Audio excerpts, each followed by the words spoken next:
Welcome to Lohadevi Muthusamy channel. Watching my videos. Support me. Thank you. வாங்க நம்மூர் ஸ்டைலில் பிரண்டை சட்னி எப்படி அரைக்கிறதுன்னு பார்க்கலாம். நல்லா பிரண்டை கையில் எடுக்கிறதுக்கு முன்னாடி தேங்காய் 1/2 லிட்டர் கையில் தேய்ச்சிக்கணும். தேய்க்கலினா அரிப்பு எடுத்துரும். அதனால் எடுத்து கையில் தேய்ச்சிட்டு குட்டி குட்டியாக கட் பண்ணிக்கணும். பிரண்டை கால்சியம் ரொம்ப நல்லது. கை கால் முட்டு வலிக்கு பெரியவங்க சின்னவங்க எல்லாருமே சாப்பிடலாம். நல்லா பசியை தூண்டக்கூடியது. வாயு பிரச்சனை இருந்தால் நீக்கும், செரிமானத்தை அதிகப்படுத்தும். சரி, அதுக்கு என்னென்ன போட்டு அரைக்கலான்னு பார்க்கலாம். வெள்ளை உளுந்து கொஞ்சம் எடுத்துக்கிறோம். நான் பச்சை கடலை பருப்பு பிடிக்காது, அதனால் நான் வெள்ளை உளுந்து மட்டும் எடுத்துக்கிறோம். சின்ன வெங்காயம், நாட்டு வெங்காயமாக இருக்கலாம், குட்டி குட்டியாக இருக்குது, அதை கட் பண்ணாமல் அப்படியே போட்டுக்கலாம். வரமிளகாய் அப்படின்னு காரம் ஏறுற அளவுக்கு நம்ம போட்டுக்கலாம். அப்போ தான் சட்னி சூப்பராக இருக்கும். பூண்டு ஒரு 3 பல்ல கட் பண்ணி வச்சுருக்காங்க. மல்லி, கொத்தமல்லி, வர கொத்தமல்லி, ஜீரகம், மிளகு, தேவையான அளவுக்கு புளிப்பு இருந்தால் தான் கொஞ்சம் நல்லா இருக்கும் சட்னி.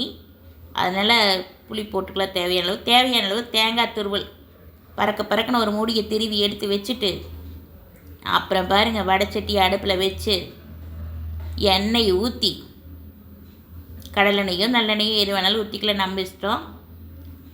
உளுந்தம்பருப்பு போட்டு நல்லா பொரிய விட்டு லைட்டாக செவக்கிறப்ப இந்த வரமிளகா, பூண்டு, ஜீரகம் எல்லாம் எடுத்து வச்சுருக்கோம்ல, அதையும் போட்டு பறக்குன்னு இந்த பக்கம் 2 ஓட்டு அந்த பக்கம் 2 ஓட்டு ஓட்டுனா லைட்டாக முறுமுறுன்னு வரும்.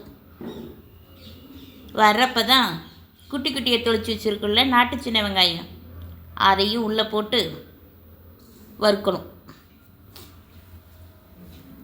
அது பொன்னிறமாக வர வரைக்கும் நல்லா வறுக்கணும். வறுத்த சட்னி சூப்பராக இருக்கும். இல்லைன்னா பச்சை வாசடிக்கு வச்சுருந்தாலும் கெட்டு போயிடும். நாங்கள் தக்காளி யூஸ் பண்ண மாட்டோம். தக்காளி யூஸ் பண்ண பிடிச்சிருந்தா தக்காளி யூஸ் பண்ணிக்கலாம். அது நல்லா வேகிறதுக்கு உப்பு, கல்லுப்பு போட்டுக்கலாம். தேவையான அளவு மஞ்சத்தூள் போட்டு நல்லா பரபரன்னு இந்த பக்கம் 2 ஓட்டு அந்த பக்கம் 2 ஓட்டு ஓட்டி நல்லா கலர் கோல்டன் கலர் வர அளவுக்கு வச்சு, அப்போ தான் நல்லா வெந்துருச்சுன்னு அர்த்தம். இந்த அளவுக்கு நல்லா வேகணும்.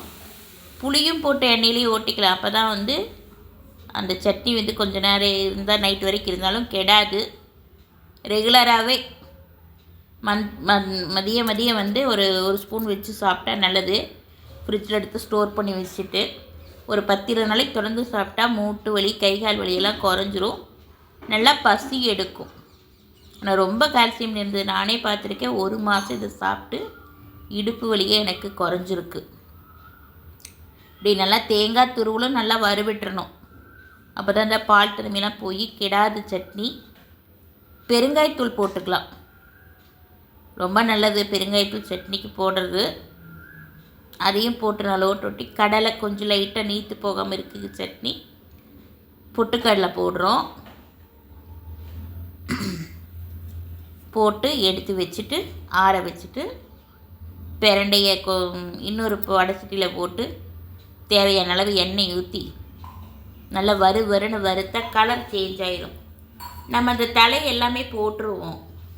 அந்த தலையிலையும் சத்து இருக்கு இல்லையா, அதனால் அந்த பீஸும் போட்டு தலையும் கொழுந்து தலையாக இருந்தால் அதையும் போட்டுருவோம். அதை நல்லா வறுக்கணும். சலசலனை வரும், அந்த சவுண்டே வரும். அந்த எண்ணெய் நல்லா ஊற்றுற எண்ணெய் வெந்து பிரிஞ்சு வரும்.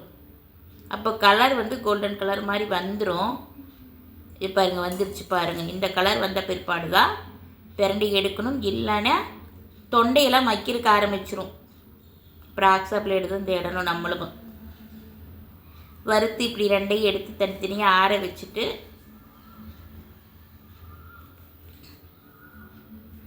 இந்த எண்ணெய் ஆயில் பிரிஞ்சு நிற்கிது பார்த்தீங்களா, அப்படி எடுத்து வச்சுட்டு மிக்ஸி ஜாரில் போட்டு அரைச்சோன்னா சுவையான சட்னி ரெடி.